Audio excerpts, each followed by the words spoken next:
La ville n'est plus qu'une carcasse vide, un désert de cendres et de métal tordu. Chaque pas que je fais soulève un nuage de poussière toxique, une matière fine et oppressante qui s'infiltre dans chaque recoin. L'air a cette odeur âcre et métallique, un mélange de mort et de désolation. Respirer est un acte douloureux, un effort constant. Le ciel, chargé de nuages gris perpétuels, étouffe la lumière.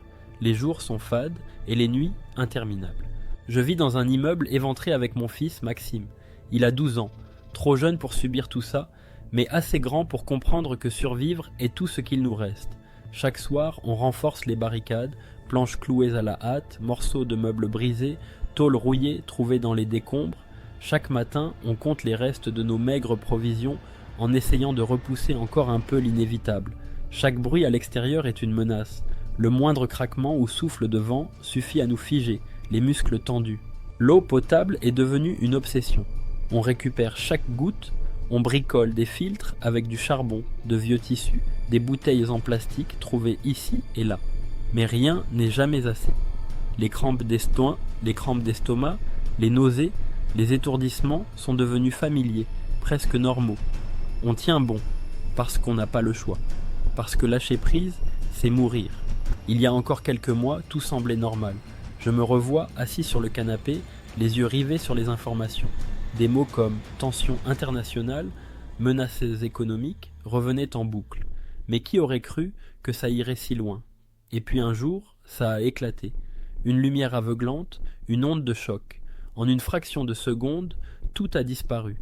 L'électricité, les communications, le monde tel qu'on le connaissait. Ma femme, Émilie, était sortie ce jour-là pour chercher du pain. Elle n'est jamais revenue. Chaque nuit, je crois entendre sa voix, son rire, le bruit de ses pas sur les escaliers. Mais ce n'est jamais elle. Seulement le vent qui joue avec les ruines. Son absence est une plaie ouverte, un vide qui me ronge. Et pourtant, je m'y accroche. Ces souvenirs sont tout ce qu'il me reste. Sans eux, je sombrerai. Maxime, lui, est né ma raison de continuer. C'est un garçon débrouillard, intelligent, plus mature que son âge.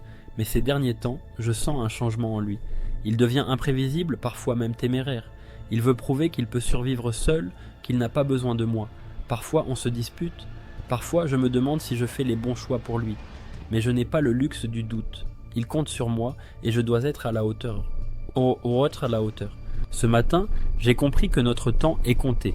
En ouvrant notre dernière bouteille d'eau potable, la réalité m'a frappé comme un coup de poing.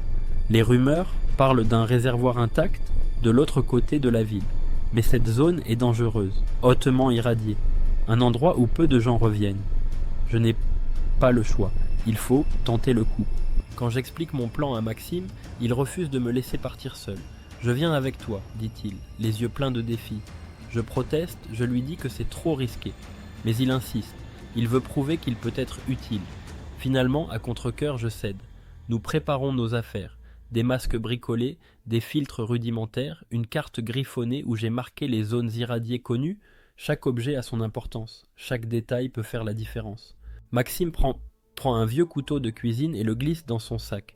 On pourrait en avoir besoin, dit-il avec une gravité qui me surprend. Je ne dis rien, mais au fond, ça me brise de voir mon fils devenir adulte dans un monde pareil.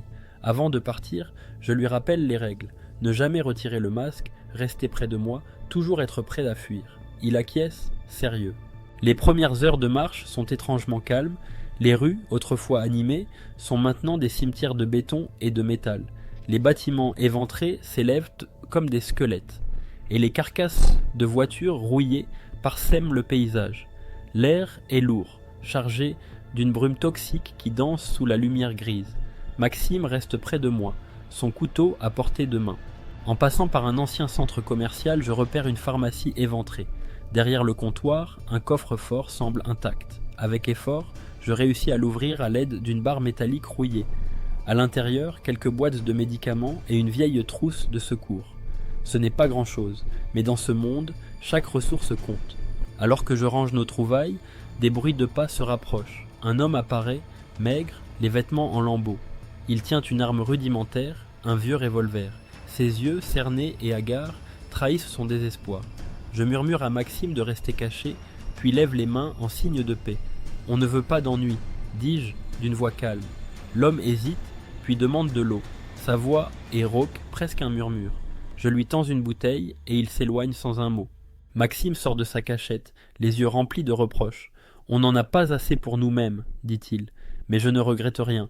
Parfois, aider quelqu'un est la seule chose qui nous rappelle que nous sommes encore humains.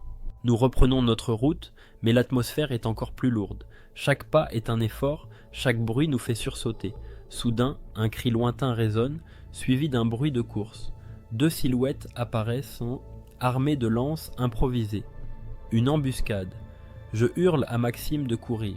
Nous nous précipitons à travers les décombres, trouvant refuge dans un bâtiment partiellement effondré. Les assaillants ne nous suivent pas, mais l'adrénaline met du temps à retomber. Plus tard, nous atteignons le réservoir, une structure massive entourée de clôtures rouillées et de panneaux avertissant des radiations. L'endroit est sinistre, mais c'est notre dernier espoir. Je dis à Maxime d'attendre pendant que je m'aventure à l'intérieur. L'air est lourd, oppressant. Chaque respiration me brûle les poumons. Je parviens à remplir plusieurs bouteilles d'eau avant qu'une alarme ne retentisse. Une partie de la structure commence à s'effondrer. Je fais un détour, luttant contre la fatigue et les vertiges. Quand je ressors, Maxime m'attend, les larmes aux yeux mais un sourire de soulagement sur le visage. Nous avons réussi. Mais je sens les effets de la radiation sur mon corps. Une fatigue extrême, des nausées. Maxime prend soin de moi, utilisant les médicaments trouvés plus tôt pour atténuer les symptômes. De retour au refuge, je retrouve une lueur d'espoir. Un vieux poste radio capte un signal. Il existe d'autres survivants, une communauté. Peut-être une chance de recommencer. Je regarde Maxime et lui dis « On y arrivera ». Et pour la première fois depuis longtemps, j'y crois vraiment.